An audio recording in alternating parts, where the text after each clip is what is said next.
How do you know if your relationship is toxic?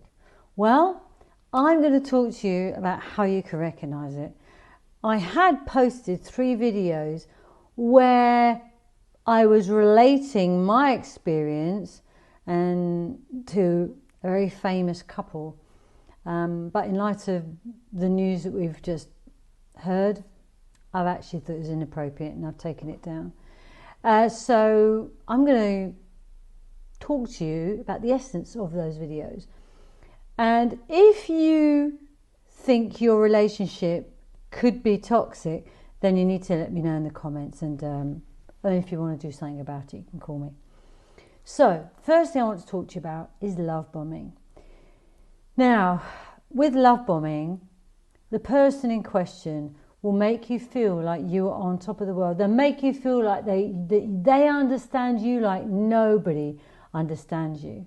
They're going to make you feel on top of the world, feel amazing, and they're going to make you feel like you are the best thing they've ever met in their lives. Now, if you look at photographs of me, the beginning of a relationship, you'll see I look amazingly happy, I'm on cloud nine, I just am so on top of the world. Then after 10 years, you'll see that I'm looking miserable, I've put on weight, and I am, you can see I look old. And that was because when you're happy, everything is light, fluffy, and your whole body is lifted. Your energy is high.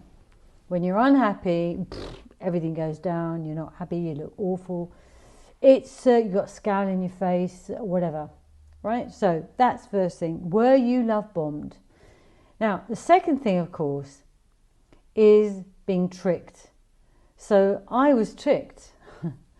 I was tricked into thinking this person really did love me. Perhaps they did in their own way, but certainly it's a funny way of showing it.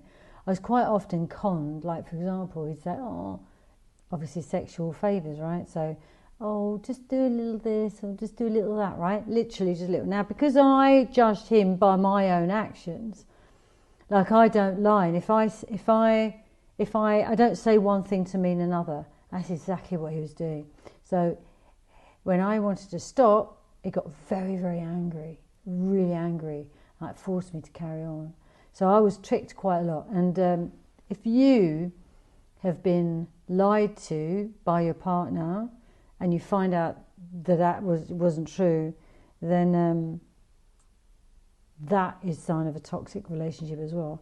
And, you know, my parents perhaps wrapped me up in cotton, well, my mother wrapped me up in cotton wool a bit too much because I expected everyone to be like me, and clearly they're not. You know, I couldn't believe the way my ex-husband was talking to me. It was like my parents never spoke to each other like that. They never lied, they never called each other names, they never swore, ever. And so anyway, that's the second one, is being tricked. Now the other thing, the other sign of a toxic relationship is being cut off by with your family and friends. It's all about control, and while you're with other people, can't control you. And in this famous relationship, you can see that has been well done, like cutting off from the family completely, on both sides even. And so with me, yeah, I was cut off. I like to go out, before I met him, I like to go out for drinks, with work, even with my friends. I couldn't do that. No, not allowed to come home, do chores. I couldn't even go for a cup of tea round the, when we moved to North Wales. Couldn't even go to my mother-in-law, have a cup of tea. It was right by the supermarket. And I'd go and see her after I'd done the shopping, or maybe before, I can't remember which. And the phone would ring. It'd be him checking to see where I am. He would control the way how I iron. He would control the way I wipe the sides in the kitchen. He would control the way I put the washing into his drawers. The tea towels had to go, you know, the new ones had to go underneath to rotate. When I made the bed, I had to make sort of I mean, I never used to iron sheets before. He used to make me iron the sheets. Some people might think that's great, some people might think that's awful, but I'd never ironed any sheets before. and the crease had to be in the middle. When we made the bed together, because I had to be under his spell all the time, I wasn't allowed to be on my own. He'd go, make it properly, put the crease in the middle. I'm like, oh, bloody hell. So yeah, completely controlled. The other thing is making you feel very, very guilty about whatever.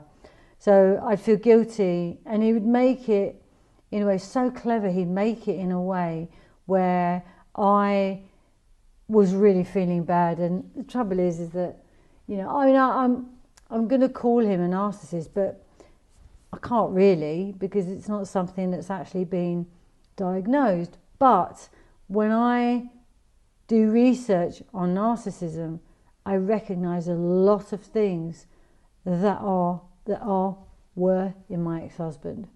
So if you feel like you're in a toxic relationship, you're constantly bickering all the time, always arguing, there's no connection between you, and you're feeling miserable and unloved and whatever else, and you're probably in a toxic relationship. Now, you either want to do something about it or you don't. So it's your choice, but I'm always here if you want to change that. So listen, thank you very much for listening. I hope that's shed some light on your relationship. Please like and follow for more.